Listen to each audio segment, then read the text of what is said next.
پھر زبان ہے جو لڑائیاں بھڑکا دیتی ہے، آگ لگا دیتی ہے، تو زبان کے ذریعے سے جو گھروں میں آگ لگتی ہے اس کو روکنی کا زبان کھولو تو ذکر پہ کھولو. ایک ایک جملہ. تو آپ اعمال بنانے کے لیے آئے. اعمال. ایک صحابی آئے، کہا جی میں چاہتا ہوں میرا رزق کشادہ ہو جائے، اريد ان يوسع علي رزقي. تو یہ کون نہیں چاہتا؟ تو آپ نے کیا جواب دیا؟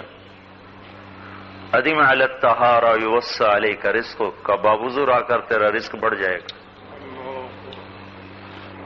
یہ کیا عجیب بات ہے، کیا وہ گہرا ربط ہے معیشت کا اور وضو کا جہاں ہماری نظر نہیں جا رہی لیکن رسول اللہ کی نظر پہنچی ہوئی ہے.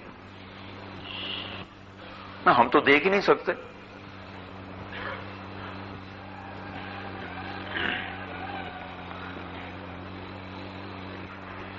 ایک صحابی کھانا کھا رہے تھے، انہوں نے بسم اللہ نہیں پڑھی تھی، تو آخر میں یاد آیا تو انہوں نے کہا بسم اللہ اولہ وآخرہ، تو آپ ایک دم کھل کھلا کے ہنس پڑے. پھر اصل کیا ہوا؟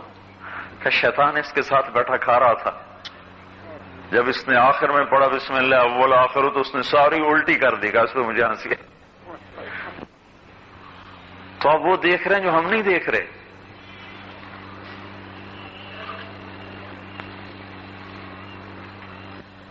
پرانے والے زمانوں تک کو دیکھ کے آپ نے بتا دیا یہ ہوگا، یہ ہوگا، یہ کرو گے، یہ کرو گے، یہ کرو گے. اس میں آپ کو پتہ نا ہجرت میں آپ کس طرح جان بچا کے نکلنا ہے، راستہ بدلا. حضرت ابوبکر صدیق نے کن کن حیلوں سے آپ کو نکالا اور کیسا لمبے راستے سے آپ پہنچے ہیں، اور خوف ہے کہ کہیں دشمن پہنچ نہ جائے. اس حال میں سراقہ بن مالک کو خبر ملی تو اس نے آپ کا پیچھا کیا. ان کا گھوڑا زمین میں دھنس گیا، تو گھوڑا زمین میں دھنسا تو انہیں پتہ چل گیا کہ یہ بات ایسی کچی پکی نہیں ہے، یہ حقیقت ہے. کہا میرے لیے دعا کر دیں، میں آپ کا تعاقب نہیں کرتا. تو آپ نے دعا کی، وہ گھوڑا نکل آیا. پھر 100 اونٹ کا چونکہ انعام تھا تو وہ پھر کھوپڑی گھوم گئی. 100 اونٹ شیطان نے چکر دی. پھر پیچھے جو ہوئے تو گھوڑا پہلے سے بھی زیادہ زمین میں چلا گیا. کہنے کہ بس یا رسول اللہ میری توبہ.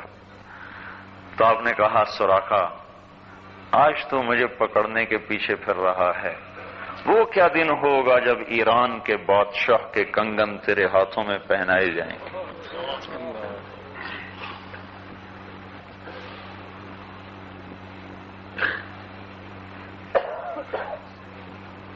14 سال آگے کی بات آپ دیکھ کے بتا رہے ہیں، کیونکہ ابھی ہجرت تو شروع ہوئی نا. 10 سال یہ، 2 سال حضرت ابوبکر صدیق کے، اور 2 سال کے بعد فاروقی دور میں جا کر مدائن کی فتح مکمل ہوئی ہے اور وہاں سے خزانہ آیا ہے مدینہ منورہ میں. 14 سال بعد کا جو واقعہ مسجد نبوی میں ہونے والا ہے آپ اس وقت بتا رہے ہیں سراقہ وہ کیا دن ہوگا جب کسرا کے کنگن تجھے پہنائے جائیں. وہ حال یہ ہو کہ اہل مکہ سے ڈر کے نکل رہے ہوں اور دنیا کی سب سے سپر پاور کے سب سے بڑے بادشاہ کے کنگن بدو کو پہنانے کی خوشخبری دے رہے ہوں. تو کوئی عقل کے تو اوپر کی بات ہے نا. جو کسرا تھا جس کا آپ نام لے رہے ہیں 2.5 من کا اس کا تاج تھا، 2.5 من وزنی تاج.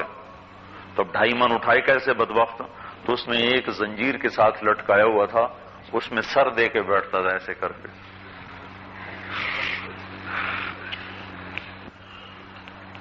تخت کے اوپر ایسے لٹکا ہوتا تھا. تو جب مصر جب یہ مدائن کا خزانہ آیا اور اس کی فہرست پیش کی گئی مال غنیمت کی تو اس میں کنگن نہیں لکھے ہوئے تھے. تو حضرت عمر نے کہا کنگن نکالو کہاں ہیں؟ انہوں نے کہا جی ہے ہی نہیں. کہا یہ کیسے ہو سکتا ہے؟ نہ کہنے والا جھوٹا ہے نہ میں جھوٹ بول رہا ہوں. لکھنے میں رہ گئے ہوں گے، تلاش کرو. سارا خزانہ الٹا دیا. 30 کھرب دینار مال غنیمت آیا پڑا تھا. جو اس کی مالیت تھی وہ 30 کھرب دینار تھی. تو اس میں سے تلاش کرنا، کوئی وہ کاغذ کے نوٹ تو تھے نہیں، تو ڈھیر لگے تھے سونے کے، چاندی کے، جواہرات کے، ہیروں کے، اور کیا کیا. تو آخر تلاش کرتے کرتے کرتے کرتے وہ نکل آئے. تو کہا بلاؤ سراقہ کو. وہ بیمار تھے تو وہ سہارے سے چل کے آئے. تو حضرت عمر نے خود اپنے ہاتھوں سے وہ کنگن بنا کہ یہ لے، آج اللہ کے رسول کی بات سچی ہو گئی. پھر فرمایا مجھے صدیق جاتے ہوئے بتا گئے تھے کہ میرے سامنے اللہ کے رسول نے کہا تھا کہ سراقہ تجھے کسرا کے کنگن پہنائے جائیں گے. میری زندگی میں تو نہیں ہوا، تیری زندگی میں یہ ہو جائے گا، جب وہ آئے تو اسی کو دینا. تو اتنی لمبی نظر جو رکھے، ہم اس کی بات کو اڑا دیں جی ٹھیک ہے ہن زمانہ ہی وہ نہیں. کیسے بے وقوف لوگ ہیں جو رسول اللہ کی بات کا یوں اڑا دیں ہوا میں. تو آپ کیا نسخہ بتا رہے ہیں معیشت کے رزق کے بڑھانے کا؟ باوضو رہو.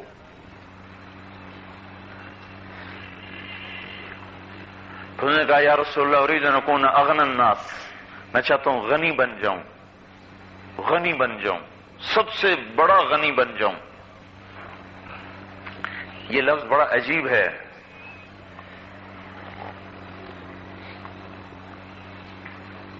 یعنی دل کا بھی بادشاہ بن جاؤں، ظاہر کا بھی بن جاؤں، دونوں ہی. تو آپ نے نسخہ بتایا کہ کن قانعا تکن اغنى الناس، قناعت اختیار کر لے سب سے بڑا غنی بن جائے گا. یعنی قناعت کا عام لفظوں میں، یعنی آسان لفظوں میں ترجمہ اگر کیا جائے تو کہ اپنے خرچے گھٹاؤ. خرچے گھٹا لے خود ہی غنی بن جائے گا. جب پیسہ بڑھتا ہے تو پھر خرچے آدمی خود بڑھانا شروع کر دیتا ہے. تو لہذا پیسے کی رشا کسی ویسی کی ویسی رہ جاتی. پہلے چھوٹا گھر ہوتا ہے، پہلے ایک چھوٹا سا محلے میں رہتا ہے، پھر اس سے بڑے میں چلے جاتا ہے، پھر اس سے آگے چلا جاتا ہے، پھر اس سے آگے چلا جاتا ہے. پہلے مرلوں میں رہتا ہے، پھر کنالوں میں آ جاتا ہے، پھر ایکڑوں میں آ جاتا ہے. تو جب جیسے جیسے گھر بڑھتے ہیں، 40 مربع میل میں دنیا کا سب سے بڑا محل جو بنایا وہ بنایا تھا اس نے خسرو پرویز نے. 40 مربع میل میں پھیلا ہوا تھا، 3000 ستون تھے اس کے محل کے. تو وہ بھی کھنڈر بن گیا. اس کی زندگی میں اس کو آگ لگا دی تھی، شکست ہو گئی تو وہاں سے بھاگا. تو قیصر نے شکست دی تو اس کی زندگی میں اس کو آگ لگا دی تھی. تو اپنے خرچے گھٹاؤ. یعنی قناعت، مفہوم اس کا زیادہ وسیع ہے قناعت کا، لیکن ذہن کے قریب کرنے کے لیے بتاؤ خرچے گھٹاؤ. اور ہمیں کیا ہوتا ہے جب آتا ہے مال تو خرچے بڑھاؤ. چھوٹی سواری سے بڑی سواری لی، پھر مال کی آمد ضرورت اور بڑھ گئی. چھوٹے گھر سے بڑے گھر میں چلے گئے، پھر مال کی ضرورت اور بڑھ گئی. چھوٹے تعلقات سے وسیع تعلقات ہو گئے تو اس کو پورا کرنے کے لیے مال کی ضرورت اور بڑھ گئی. لہذا یہ تو بھوکا ہی رہتا ہے، اس کی ہوس تو کہیں بھی نہیں ختم ہوتی. جو آگے سے آگے، آگے سے آگے، کہ اپنے آپ کو روک لو تو پیسہ بڑھنا شروع ہو جائے گا.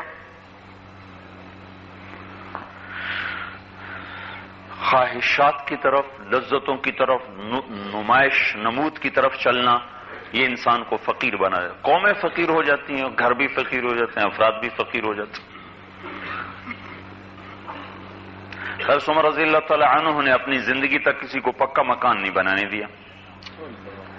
کوئی بنانا حرام تو نہیں، پکا مکان بنانا ناجائز تو کوئی نہیں، جائز ہے.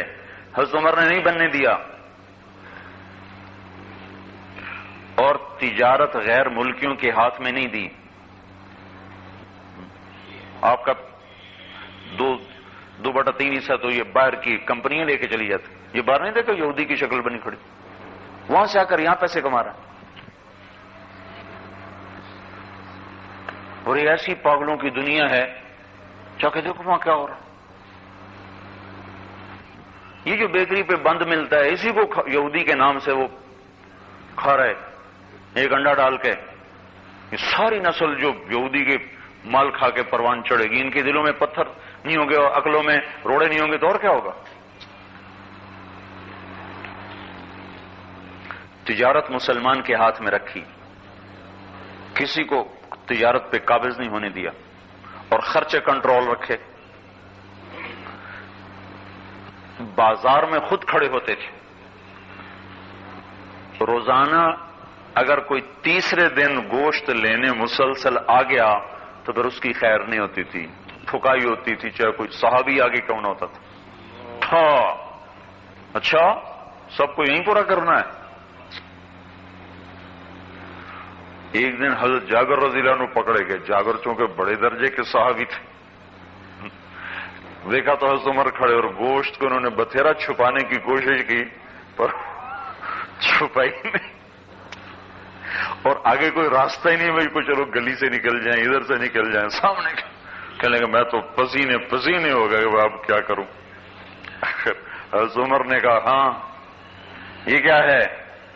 کہنے کیا کروں، قرما اہلی، گھر والوں کی خواہش تھی کہ بھئی گوشت لاؤ، تو عمر نے آگے غصے میں کہا قرما اہلی قرما اہلی، گھر والوں کی خواہش تھی، گھر والوں کی خواہش تھی، کیا گھر والوں کی ہر خواہش پوری کرتے چلے جاؤ گے؟ بچے کہہ رہے ہیں مری جانا ہے، چلو بھائی، بچے کہہ رہے ہیں امریکہ جانا ہے، چلو بھائی، بچے کہہ رہے ہیں یورپ جانا ہے، چلو بھائی، بچے کہہ رہے ہیں آج ہوٹل پہ کھانا کھانا، چلو بھائی۔ ارے سے ایک کھانے پر غریب کی ایک مہینے کی روٹی چل سکتی تھی۔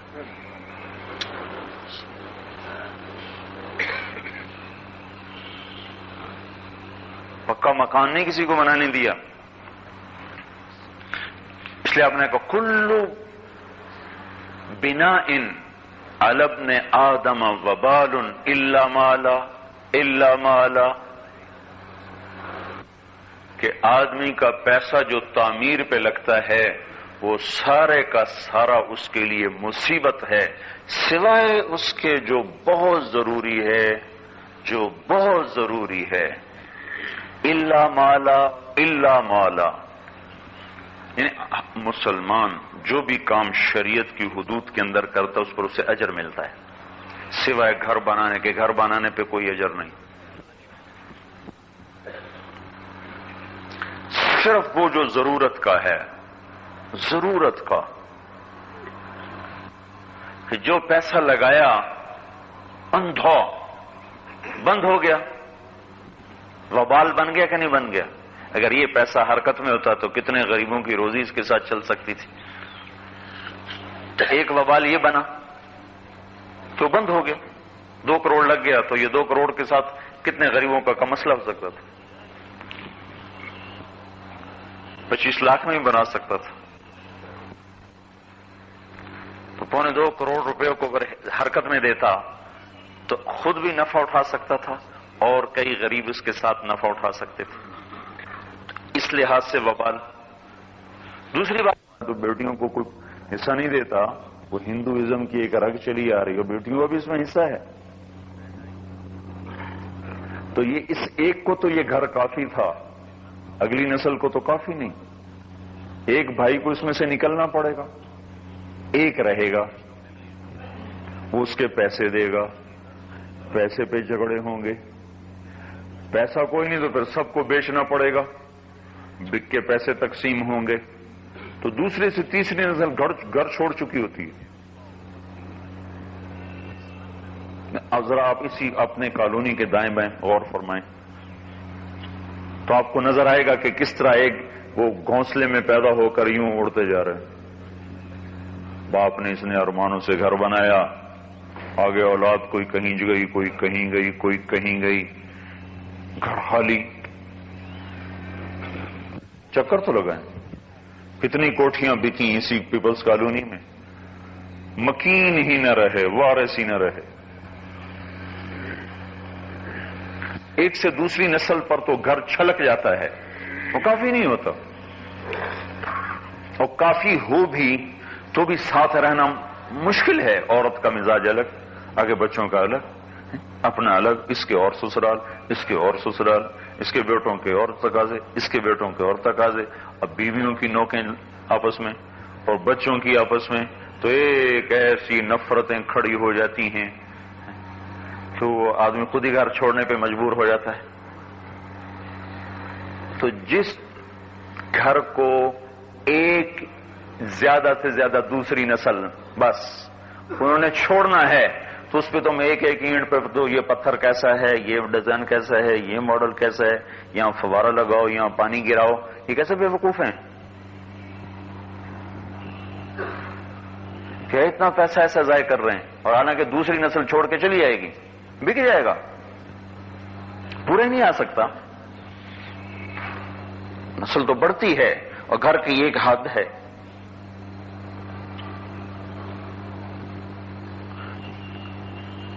اپنے خرچوں کو قابو میں رکھو، غنی ہو گئے، کیوں جائے گا بینکوں کے پاس پھر قرضہ لینے کے لیے؟ کیوں اپنی طاقت سے بڑھ کر وہ تجارت کرے گا؟ 10 لاکھ ہاتھ میں ہے، 1 کروڑ کی تجارت کر رہا ہے، کس پاگل نے اس کو کہا کہ یہ کام کرے؟ تو اللہ کے رسول نے کیسا زبردست ایک نسخہ بتایا، قناعت، بس اپنی چادر میں رہو، پھر چاہے اللہ تمہیں لاکھوں دے دے۔ اب عبد الرحمن بن عوف رضی اللہ تعالیٰ عنہ 3 ارب 10 کروڑ 20 لاکھ دینار چھوڑ کے مرے، 1000 گھوڑے، 10,000 بکریاں، 1000 اونٹ۔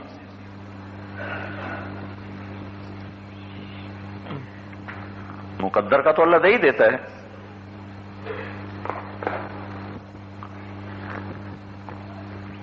میں نے کہا یا رسول اللہ اريد ان اكون اکرم الناس، میں چاہتا ہوں میری سب سے زیادہ عزت ہو۔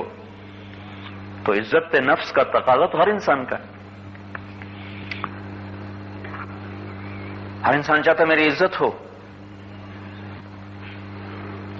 تو آپ نے فرمایا لا تشک من امرک شیئا الی الخلق تکن اکرم الناس، اپنی حاجت کسی کو نہ بتا، سب سے زیادہ عزت پا جائے گا۔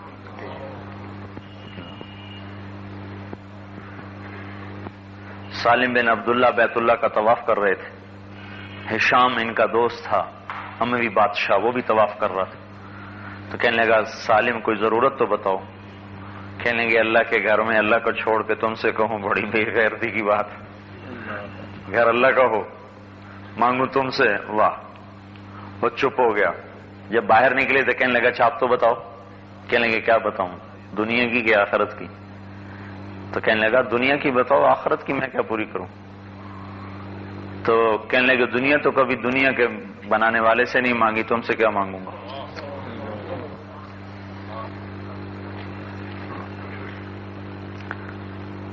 تو ہشام یوں کہا کرتا تھا، 19 برس 3 بر اعظم پہ حکومت کی، لیکن کہتا تھا میری زندگی کی سب سے بڑی سعادت یہ ہے کہ میں نے سالم کا جنازہ پڑھایا ہے۔ یہ کہا کرتا تھا، وہ یہ نہیں کہتا تھا میری حکومت میں میری بڑی سعادت ہے، کہ میری زندگی کی سب سے بڑی سعادت کہ قدرتی یہ مدینے گیا ہوا تھا ہشام، تو حضرت سالم کا انتقال ہو گیا، تو اس نے ان کا جنازہ پڑھا۔ یہ خود بھی نیک آدمی تھا ہشام جو تھا، بنو امیہ کے حضرت عمر بن عبدالعزیز کے بعد اس کا نمبر آتا ہے، یعنی وہ تو نہیں تھا لیکن بہرحال ان کے قریب ہونے کی کوشش کرتا رہا ہی۔ تو کہا میری زندگی کی بڑی سعادت ہے کہ میں نے سالم کا جنازہ پڑھایا۔ تو یہ عزت سالم کو کہاں سے ملی کہ جب اس نے اس کی جیب پہ نگاہ ہٹا دی اور اللہ کے خزانوں پہ ہاتھ ڈال دیا۔ تو اللہ رسول ایک بات پہ متفق ہیں کہ اعمال زندگی بناتے ہیں، اعمال ذریعہ ہیں، زندگی اللہ بناتا ہے۔ اللہ نے بھی 13 برس ذہن سازی فرمائی، کوئی حلال حرام کا حکم نہیں دیا، شراب حرام، زنا حرام، سود حرام، کچھ بھی نہیں کہا کہ بس کلمہ پڑھو، کلمہ پڑھو، کلمہ پڑھو، کلمہ پڑھو، اللہ بڑا ہے، اللہ بڑا ہے، اللہ بڑا ہے۔ 10 سال کے بعد نماز آئی، نماز بھی ایسی چاہے باتیں بھی کر لو، سلام بھی کر لو، جواب بھی دے لو، ادھر بھی دیکھو ادھر بھی دیکھو۔ مدینے میں جا کے نماز کی ساری ترتیب قائم ہوئی، پھر سارے احکام تدریجاً آئے، بخاری کی بھی مسلم کی بھی، دونوں میں یہ روایت موجود ہے۔ حضرت عائشہ رضی اللہ تعالیٰ عنہ نے فرمایا پہلے پہلے دل کو نرمانے والا قرآن آیا، اگر پہلے سے ہی آ جاتا کہ زنا نہ کرو تو لوگ کہتے ہم زنا نہیں چھوڑیں گے، پہلے دن ہی آ جاتا شراب نہ پیو تو لوگ کہتے ہیں ہم شراب نہیں چھوڑیں گے. اللہ تعالیٰ نے پہلے ذہن سازی کی. جب دل میں بات اترنا شروع ہوئی تو بس پھر شراب حرام، بس ایک آواز گونجی، مسجد الفضیخ. عام لوگوں کو نہیں پتا، وہ صرف مسجد قباء جاتے ہیں یا وہ قبلتین جاتے ہیں. ایک مسجد فضیخ ہے. فضیخ مدینے کی سب سے بہترین شراب کا نام تھا. فضیخ مدینے کی سب سے بہترین شراب کا نام تھا. تو جب شراب حرام ہوئی ہے تو آپ کا یہاں خیمہ تھا جس جگہ وہ مسجد بنی ہوئی کا شراب حرام، تو وہ جو شراب پھر بہی ہے اور ٹوٹی ہے چاروں طرف گلیوں میں، اور جس کے منہ میں گھونٹ گیا تھا اس نے یہ نہیں کہا چلو اے اخیر لا تو پی لو، اس نے وہیں باہر پھینک دیا.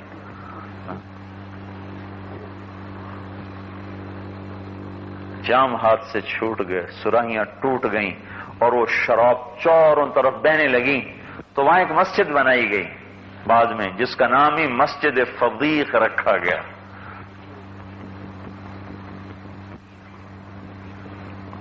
مدینے کی پرانی تاریخ میں وہ نام ملتا ہے مسجد فضیخ. جب فضیخ شراب کو بہا دیا گیا، سوری انڈیل دی گئی، ذہن سازی ہو گئی، ایک بول کافی ہو گیا. اب یہ خود بیچ رہے ہیں مسلمان، بنا رہے ہیں مسلمان، پی رہے ہیں مسلمان. کہ ذہن نہیں بنا. تبلیغ میں اس ذہن کو بنانے کی محنت ہے، اس لیے نکلنا ضروری ہے. بھائی اللہ ہی سب کچھ ہے، اللہ کی مان کے چلیں گے اور اس کے نبی کے طریقے پر چلیں گے. اور دنیا گزرگاہ ہے، رہنے کی جگہ نہیں. ایک ذہن، یہ 1000 آیات ہیں آخرت پر مشتمل. ان قرآن کا چھٹا حصہ صرف جنت دوزخ کو بتا رہا. جنت دوزخ آخرت، جنت دوزخ آخرت، میزان، حساب کتاب، حشر نشر، اس سب کو بتانے کے لیے تقریباً کا لفظ استعمال کر رہا ہوں. پورا گنا وہیں ممکن ہے کم و بیش ہو. تقریباً 1000 آیات ہیں جو صرف آخرت کو بتا رہی، جزا سزا کو بتا رہی. اتنا بڑا حصہ قرآن کا صرف یہ کہہ رہا ہے دنیا چھوٹ جائے گی. لہذا اس میں اس طرح رہو جیسے چھوڑنا ہوتا ہے. وَلَوِ اتَّبَعَ الْحَقَّ أَهْوَاءَهُمْ لَفَسَدَتِ السَّمَاوَاتُ وَالْأَرْضُ. کہ اگر میں شریعت کو تمہاری خواہش کے مطابق کر دوں تو ساری زمین آسمان تباہ ہو جائے. جو تم چاہو ویسے میں امینڈمنٹ کرتا جاؤں. ہاں اچھا بھائی ٹھیک ہے، یہ شک نکال دو، یہ ڈال دو، یہ نکال دو، پیچھے رہ کیا جائے گا؟ تم اپنے آپ کو بدلو، ہماری شریعت نہیں بدلے گی. نہیں بدلنا ہے تو پھر انتظار کرو، یہ وقت ہم نے فیصلے کا رکھا ہوا ہے، جب کھرا ادھر کر دوں گا، کھوٹا ادھر کر دوں گا. یہ ذہن ہر انسان کا بنانا یہ نبیوں کا کام ہے. پرسوں ادھر نیاب میں بیان کرنے گیا تو رانا سعید اقبال صاحب جو کے پاس کے ماہر ہیں وہ اپنی ایک ویرائٹی کے کہہ رہے تھے نیاب 90. کہا جی 25 من تو بڑی آسانی سے آ جائے گی، بس 1 بوری ڈی اے پی ڈال دیں، 1.5 بوری یوریا ڈال دیں. میں نے کہا جی پھر تو ضرور اس کا مجھے بیج بھی کچھ دیں. لو ترغیب کا اتنا اثر ہوتا ہے. میں نے کہا جی تھوڑا بیج پھر مجھے بھی دے دیں اس کی. انہوں نے دعوت دی اور میرے ذہن پہ اثر ہو گیا. تو نبی ایک ذہن بناتا ہے کہ اللہ کی مان لو، کام بن جائے گا. یہ ذہن سازی یہ ہمارا کام ہے جو حضور صلی اللہ علیہ وسلم کے ختم نبوت کی وجہ سے ہمیں دیا گیا ہے. اور یہ اتنا اہم کام ہے کہ اس کے لیے اللہ تبارک و تعالی نے اپنے نبیوں کو بھی آزمائش کی بھٹی میں ڈال دیا. رسول اللہ صلی اللہ تعالی علیہ وسلم اگر گھر میں ہوں تو آپ کو گھر سے باہر کھڑے ہو کے بلانا بے ادبی ہے. آپ گھر میں تھے تو ایک وفد آیا، بنو تمیم اور بنو فزارہ، اقرع بن حابس تمیمی اور عیینہ بن حصن الفزاری. تو باہر کہیں یا رسول اللہ اخرج الینا اخرج الینا. تو اللہ تعالیٰ نے اس پہ ڈانٹا ان کو ان الذین ینادونک من وراء الحجرات اکثرهم لا یعقلون. یہ جو باہر کھڑے ہو کے آپ کو بلانے لگ جاتے ہیں بڑے بے عقل ہیں. حالانکہ صحابی ہیں، یہ صحابی ہیں، اور رسول اللہ کے مقابلے میں تو کچھ نہیں ہے نا. تو کہ یہ بڑے بے عقل ہیں. وَلَوْ أَنَّهُمْ صَبَرُوا حَتَّى تَخْرُجَ إِلَيْهِمْ لَكَانَ خَيْرًا لَهُمْ. انہیں چاہیے کہ آپ کے نکلنے کا انتظار کریں، یہ خود آپ کو بلانے نہ کھڑے ہو جائیں. چاہے آپ اندر بیٹھے ہوئے ہوں فارغ گھر والوں کے ساتھ، یا آرام کر رہے ہوں، کسی حال میں بھی بلانے کا حکم نہیں. پھر بلانے میں بھی یہ ادب سکھایا کہ نام یا محمد مت کہو، بے ادبی ہے. یہ ہمارا نہیں یا اللہ یا محمد، یا اللہ یا محمد. ایسے بدھو ہیں کہ وہ بغیر علم کے آدمی ادب میں بھی بے ادب ہو جاتا ہے.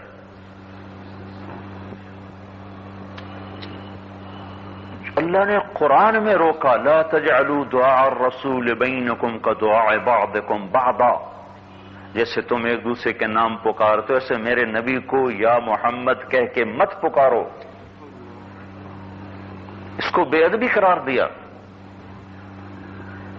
وہی ہم محراب میں لکھ کے کھڑا کرتے ہیں، گھروں میں لکھ کے کھڑا کیا ہوتا ہے. اگر تم نے بلانا ہے تو کیا کہو؟ یا رسول اللہ کہو. اندر ہو تو باہر کھڑے ہو کے مت بلاؤ، انتظار کرو جب تک خود نہ آئے. اور خود کیا کیا کہ یا ایھا المدثر قم.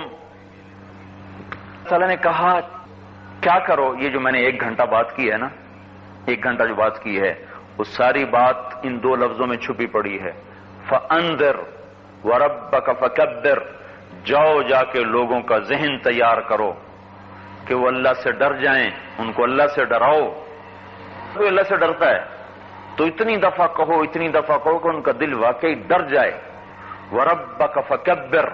اور ان کے سامنے میری عظمت کو اتنا بیان کرو کہ ان کے دل میں اتر جائے. اور کبر، مجھے ابھی بات سمجھ میں آئی ہے اللہ کے فضل سے کہ کبر کا مطلب یہ نہیں ہے کہ کہو جا کے اللہ اکبر، بلکہ بار بار میری کبریائی کہو، بار بار میری کبریائی کہو، بار بار میری کبریائی کو بیان کرو. یہ اس مادے سے یہ لفظ نکلا ہے جس مادے کا خاصا تکرار ہے، جہاں سے بلغ کا لفظ نکلا، اور جہاں سے تبلیغ کا لفظ نکلا، اور جہاں سے بلاغ کا لفظ نکلا. بلاغ، بلغ، تبلیغ کا مطلب ہے بار بار کہنا، بار بار کہنا، بار بار کہنا، بار بار کہنا. اور کبر، کبر کا مطلب بھی ہے بار بار کہو اللہ بڑا ہے، بار بار کہو اللہ بڑا ہے، بار بار کہو اللہ بڑا ہے. ذہن ساتھ اس کام کے لیے کہ لوگوں کو اس ذہن پہ تیار کرو. اللہ تعالیٰ نے کہا یا ایھا المدثر، چادر میں سوئے ہوئے. یہ کیوں کہا ہے کہتے یا ایھا النبی، یا ایھا الرسول، جو قرآن میں اللہ کا طرز ہے. اور نبیوں سے بات کرتے ہیں تو کہتے ہیں یا داؤد یا عیسیٰ، لیکن جب اپنے نبی سے بات کرتے ہیں تو کہتے ہیں یا ایھا النبی، یا ایھا الرسول. تو اللہ نے ایک اس جگہ پر یا ایھا الرسول نہیں کہا، یا ایھا المدثر کہا ہے. تو یا ایھا المدثر میں ایک اللہ تعالی ہمیں بات سمجھا رہے ہیں جس وجہ سے یہ لفظ کہا ہے کہ المدثر کا لفظ یہ بتاتا ہے کہ آپ چادر میں، کمبل میں لپٹے ہوئے پڑے ہیں. آپ اپنا تصور کریں جب آپ رضائی میں سر دے دیتے ہیں اور اس کو دائیں بائیں سے اپنے نیچے لے لیتے ہیں، پھر پیروں کے بھی نیچے لے لیتے ہیں، سر پر بھی لے لیتے ہیں، اور تھوڑی سی جگہ اتنا سا کھول دیتے ہیں. کیا مطلب کہ اب آپ کو آرام کی ضرورت ہے، اب آپ سونا چاہتے ہیں اور پوری طرح سونے کی کیفیت میں آ چکے ہیں. تو المدثر کا لفظ یہ بتاتا ہے کہ آپ آرام کر رہے تھے. المدثر کا لفظ یہ بتاتا ہے کہ آپ کو آرام کی ضرورت تھی. المدثر کا لفظ یہ بتاتا ہے کہ آپ اپنی خلوت میں تھے. تو جبریل آئے، اٹھئے، قم، چادر ہٹائیے، قم. اوروں سے کہا بلاؤ بھی نہیں، خود سوتے کو اٹھا دیا. اوروں سے کہا خبردار باہر سے آواز مت دینا، اور خود سوتے ہوئے کو، آرام کرتے ہوئے کو، جبکہ آرام کا تقاضا تھا آپ کا، اللہ نے اٹھا دیکھا، اٹھو اٹھو اٹھو، تیرے سونے کے دن گئے، کھڑے ہو جاؤ، تیرے ذمے کام پڑ گیا ہے، اب سو نہیں سکتے۔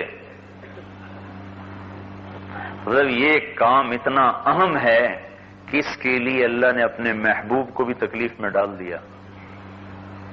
اہم، افضل نہیں، افضل تو نبی ہی ہوتا ہے، اہم اتنا ہے کہ اللہ نے اپنے نبی کو بھی تکلیف میں ڈالا، نیند چھڑوا دی۔ اس لیے المدثر کا لفظ ہمیں سمجھانے کے لیے ہے کہ اس کام کے لیے بستر چھوڑے جاتے ہیں، یعنی کہ گھر چھوڑے جاتے ہیں۔ اسی سے یہ مفہوم نکل رہا ہے کہ گھر چھوڑے جاتے ہیں، بستر چھوڑے جاتے ہیں، خوابگاہیں چھوڑی جاتی ہیں اور تکلیفیں اٹھائی جاتی ہیں۔ آرام نہیں چل سکتا اس کے ساتھ۔ اس عظیم الشان محنت کے لیے اپنے محبوب کو بھی کھڑا کر دیا۔ اور ایک حدیث سے میرے اس سارے جو میں نے یہ المدثر سے جو میں نے جو آپ کو باتیں بتائی ہیں نا، یہ ایک حدیث سے یہ باتیں سمجھ میں آئی ہیں۔ چونکہ جب یہ آیت آئی تو آپ نے کہا خدیجہ انقطع ایام النوم والراحہ، خدیجہ میرے آرام کے دن گئے، میرے سونے کے دن گئے۔ میرے رب نے مجھے کہا ہے میں ڈراؤں میں بلاؤں، تو بتا کس کو بلاؤں کس کو ڈراؤں، کون مانے گا کون سنے گا؟ حضرت خدیجہ رضی اللہ تعالیٰ نے عرض کی یا رسول اللہ آپ بلانے میں پہل کریں، میں لبیک میں پہل کرتی ہوں۔ انت اول من تدعو انا اول من استجیب۔ تو یہاں سے یہ دکھ درد کی کہانی شروع ہوئی، اور کب جا کے دوبارہ بستر بچھا، اور کب جا کے یہ آرام کے دن شروع ہوئے دوبارہ۔ 23 برس کی مسلسل محنت، اور آپ نے اللہ کو دکھا دیا جیسا اللہ نے چاہا۔ یعنی ایک دفعہ ایسا ہوا کہ حفصہ رضی اللہ تعالیٰ عنہا نے وہ پرانا سا بستر دورہ کرتی تھی، دن میں چادر بنا کے پھیلا دیتی، ایک رات ایک تہ اور لگا دی تاکہ ذرا نرم ہو جائے۔ تو آپ نے کہا حفصہ میرا بستر بدل دیا؟ کہا نہیں یا رسول اللہ۔ کہ وہ نرم کیوں تھا؟ کہ وہی تھا میں نے ایک تہ اور لگا دی لیکن اوطأ لک، تاکہ آپ کے لیے ذرا نرم ہو جائے۔ آپ نے کہا حفصہ میں تو راتوں کو اٹھنے والا بندہ ہوں، یہ تو نے کیا کیا، اسے ویسے ہی کر دے جیسے پہلا تھا۔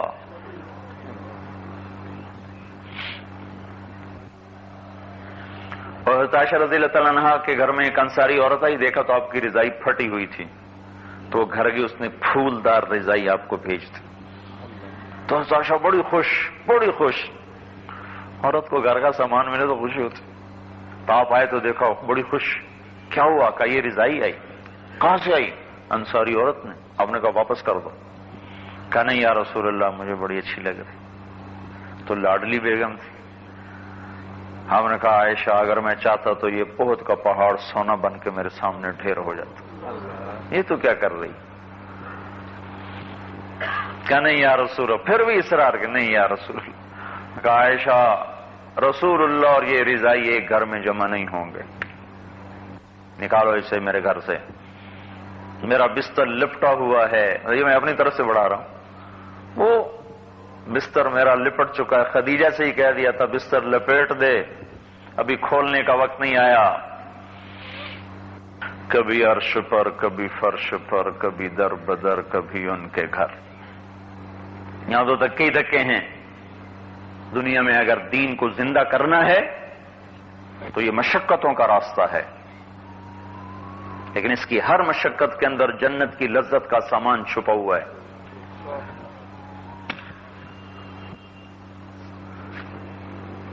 آخری دن آ گیا اور آپ تکلیف سے کراہ رہے ہیں، درد کی شدت۔ حضرت فاطمہ کہنے لگی واہ کرب ابی، ہائے میرے باپ کا درد، ہائے میرے باپ کا درد۔ تو آپ نے فرمایا لیس علی ابیک الکرب بعد اليوم، بس بیٹا آج تیرے باپ کے درد کا آخری دن ہے، آج کے بعد تیرا باپ درد نہ دیکھے گا، آج بستر بچھ جائے گا، وہ بستر جو لپیٹا تھا آج وہ بچھ جائے گا، آج چھٹی ہوگی۔ لیس علی ابیک الکرب بعد اليوم۔ تو اس بھٹکی ہوئی انسانیت کو یہ ذہن دینا کہ اللہ کی مان کے چلو، اللہ کی مان کے چلو، اللہ ہی سب کچھ ہے، اللہ کے رسول کے راستے میں نجات ہے، اسی کے پیچھے چل کے منزل ملے گی، باقی تباہی ہی تباہی ہے۔ یہ اتنا اہم کام ہے کہ اس کے لیے اللہ تعالیٰ نے اپنے محبوب کو بھی اتنی بڑی مشقت کی گھاٹیوں سے گزارا، پھر وہی کام ہمیں ہمارے سپرد فرمایا ہے۔ ان دو باتوں کی وجہ سے ہم نکلنے کی عرض کرتے ہیں کہ بھائی نکلو، نکل ہی جاؤ بھائی، نکل ہی جاؤ۔ جو رکاوٹ بنتے ہیں ان کو سمجھاؤ، ان کو سمجھاؤ بجھاؤ، اپنی بیویوں کو سمجھاؤ، اپنے ماں باپ کو سمجھاؤ کہ یہ ہمارے لیے رکاوٹ نہ بن سکیں۔ کسی مقصد پہ تو زندہ رہنا چاہیے کہ آج کا دن ایسے گزاروں گا کہ اللہ راضی ہو جائے، آج کا دن ایسے گزاروں گا کہ اللہ خوش ہو جائے، کوئی مقصد تو ہو۔ ارے بھائیو زندگی تھوڑی ہے، اس کا بجٹ بناؤ، اللہ کے واسطے اس کا بجٹ بناؤ، ایسے ہی سوتے سوتے اخبار پڑھتے کماتے ختم نہ ہو جائے۔ اب یہ پروجیکٹ ہے، اب یہ پروجیکٹ ہے، اب یہ میرا پروگرام ہے، اب یہ میرا پروگرام ہے، اگلے دن کیا دیکھا کہ کندھوں پہ اٹھ کے وہ جا رہے سارے پروگرام ہار کے۔ تو وہ اس کے لیے فرمائیں، بات تو اسی پہ آ کے ٹوٹتی ہے، کچھ کرنا پڑے گا، اور کرنے کے لیے کچھ مجاہدہ بھی آئے گا، راستہ ہی ایسا ہے۔ اگر کہیں سے بھی کوئی گنجائش نکلتی نا تو سب سے پہلے میں اپنے لیے نکالتا، چونکہ اللہ کا فضل ہے میں نے کوئی ایسے نہیں پڑھا جیسے عام مدرسے میں لڑکے پڑھتے۔ اللہ تعالیٰ مجھے تکبر سے بچائے۔ مطلب جب پڑھا تو شوق سے پڑھا، پھر قرآن پاک سے مناسبت بھی ہوئی، حدیث پاک سے بھی ہوئی۔ اگر کہیں سے بھی کوئی گنجائش نظر آتی سب سے پہلے میں اپنے لیے نکالتا۔ جب میں اتنا قرآن پڑھ کے حدیث پڑھ کے اپنے لیے نہیں نکال رہا ہوں، آپ کو کہاں سے نکال کے دوں؟ تو ٹھیک ہے جی ہمیں تبلیغ والے پاگل ہیں، ہمیں اندر نکل جاؤ۔ مسئلہ ہے میرے بھائیو، ستذکرون ما اقول لکم، جیسے وہ کہا تھا نا فرعون کے دربار میں، وَسَتَذْكُرُونَ مَا أَقُولُ لَكُمْ، ایک دن آئے گا تم میری بات یاد رکھو گے، لیکن اس وقت کرنے کا وقت ہاتھ سے نکل چکا ہوگا۔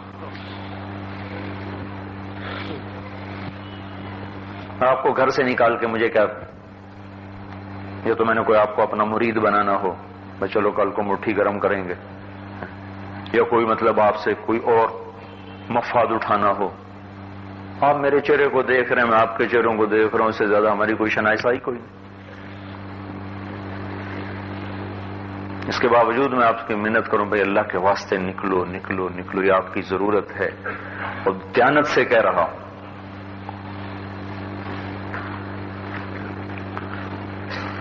جب اتنا کچھ پڑھ کے میں اپنے لیے گنجائش نہیں دیکھ رہا، ایک ڈاکٹر کی بات پہ اعتماد کر کے میٹھا چھوڑ دیتے، روٹی چھوڑ دیتے، نمک چھوڑ دیتے ہیں۔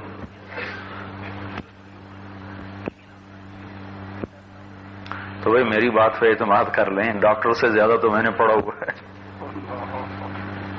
نفع ہے، سراسر نفع ہے، آپ کا بھی، آپ کے گھر والوں کا، آپ کی اولاد کا، آپ کے ماں باپ کا، چاہے زندہ ہیں تو بھی، مر گئے تو بھی۔ لاہور میں ایک فیملی تھی بہت ادھر، بالکل ہی ادھر، 22 سال سے ان کے گھر میں جوا ہی ہو رہا تھا، 22 سال سے گھر میں۔ اللہ نے جو پلٹا دیا، کچھ ہماری اللہ نے ہمیں ذریعہ بنایا، ہدایت تو اللہ دیتا ہے، ذریعہ جس کو بنا لے، جو ذریعہ بن جائے اس کی خوش قسمتی ہوتی۔ ہم ان کے ہاں گئے، وہاں ہم نے بات چل رہی تھی ایسے، پھر نماز کا وقت ہو گیا، ہم نے اذان دی، وہاں جماعت کرائی، تو جب فارغ ہو کے نکلنے لگے تو اس کی ماں کا پیغام آیا، آپ کی بڑی مہربانی، یہاں 22 سال جوا دیکھا ہے، آج میں نے یہاں اذان اور نماز کو دیکھا ہے، آپ کا احسان ہے۔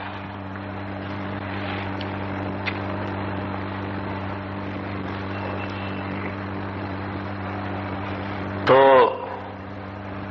پھر ہماری جماعت حج پہ جا رہی تھی، وہ ہمارے ساتھ حج کے لیے تیار ہو گئے۔ ہم مینا میں ہم لیٹے ہوئے تھے، مینا میں شدید گرمی میں لیٹے، میری آنکھ لگ گئی۔ تو میں نے یوں دیکھا کہ میں ان کا والد تو مرا ہوا ہے، لیکن مجھے آواز آئی کہ میرے بیٹوں سے کہہ دو تمہاری نیکی مجھے پہنچنی شروع ہو گئی۔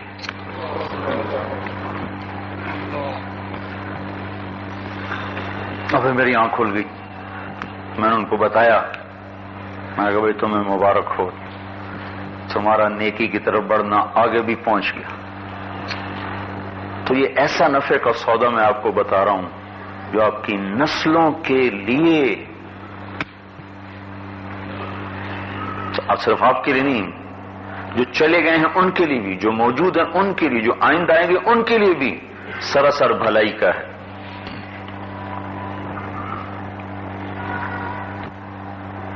اس میں 4 مہینے تو کچھ بھی نہیں، سیکھنے کا نظام۔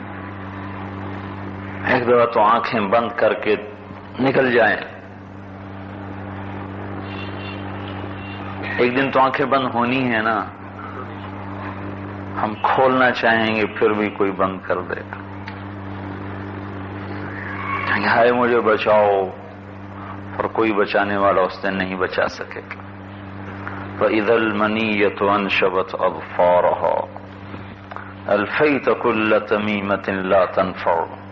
جب موت پنجے گاڑتی ہے تو سارے تعویذ بھی بیکار ہو جاتے۔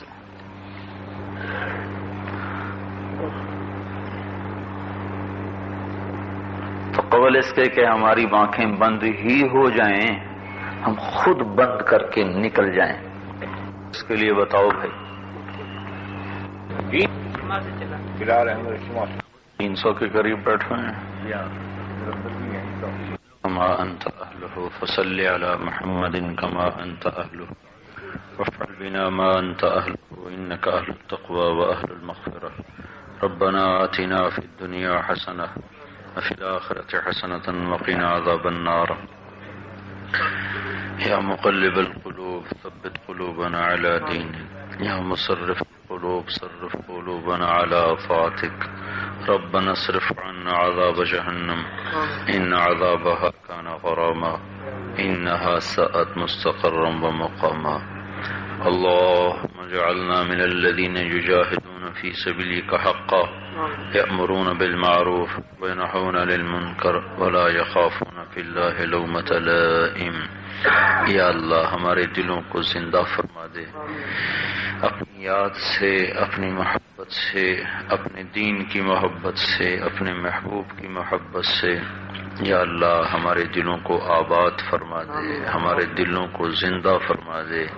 اے اللہ یہ زنگلی کھائے ہوئے دل ہم تیری بارگاہ میں لے کے بیٹھے ہیں، اور یہ گناہوں سے بھرے ہوئے وجود لیے ہم تیرے سامنے حاضر ہیں۔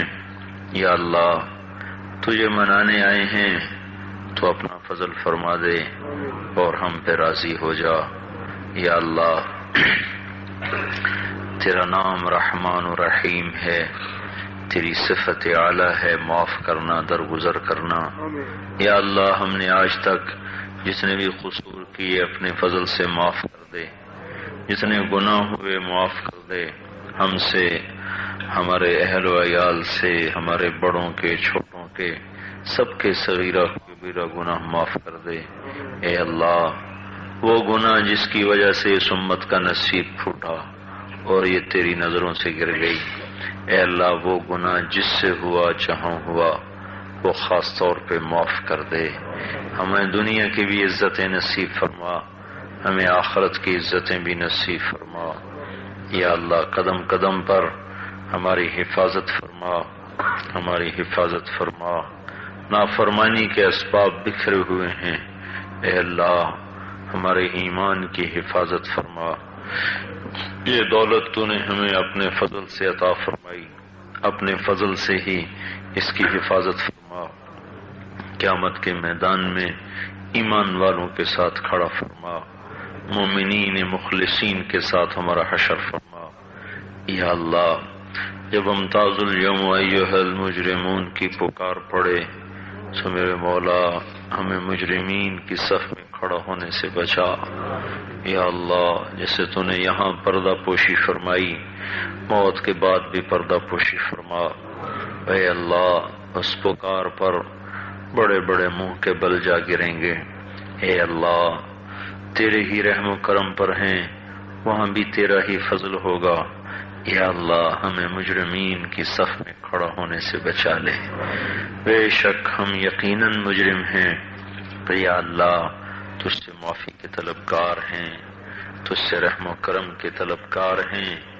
یا اللہ، تو بڑا رحیم و کریم ہے، بہت مہربان ہے، ہمارے گناہ تیری رحمت کے سامنے کچھ بھی نہیں۔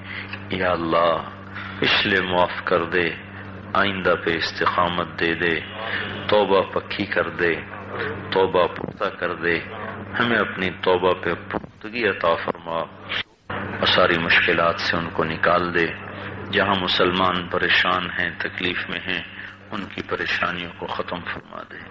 یا اللہ، ہم سے راضی ہو جا اور ہمیں اپنے سے راضی کر لے۔